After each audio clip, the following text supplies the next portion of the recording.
Several of the examples we saw in the last video showed that the direct comparison test had some shortcomings.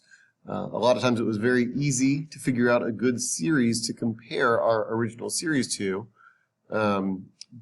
but we found out that the inequality was not pointing in the right direction, and therefore we had an inconclusive direct comparison test. And that's what the limit comparison test is very good for. It's for not worrying about inequalities. Instead of finding the one series that's bigger than the other one or smaller than the other one, all we need are two series whose terms are positive. And we look at the ratio of corresponding terms, either a sub n over b sub n or b sub n over a sub n. It doesn't make a difference. We're going to take a look at what either one of those ratios does as n goes to infinity. Now, since we've got positive terms here, we've got one of three possibilities. Either the ratio tends towards a finite value L that is positive, or the denominator could be much bigger than the numerator, in which case the limit tends towards 0. Or finally, we could have the denominator be much smaller than the numerator, and then the limit tends towards infinity. So we've got three different scenarios. That first scenario that I talked about, when L is finite and positive, that is the only time when we're able to use the limit comparison test. So if we get a value that is finite and positive when we take the limit of the ratios, then we say that the two series that we're comparing behave the same way. So this is still a comparison test. We still need to come up with a series to compare our given series to.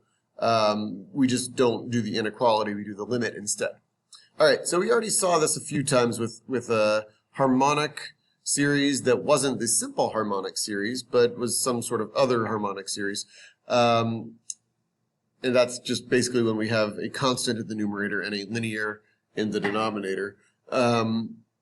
Notice that making a and b positive makes this denominator bigger than n, assuming that a is greater than 1. But let's just, we could have a denominator that is bigger than n, which makes this fraction smaller than 1 over n.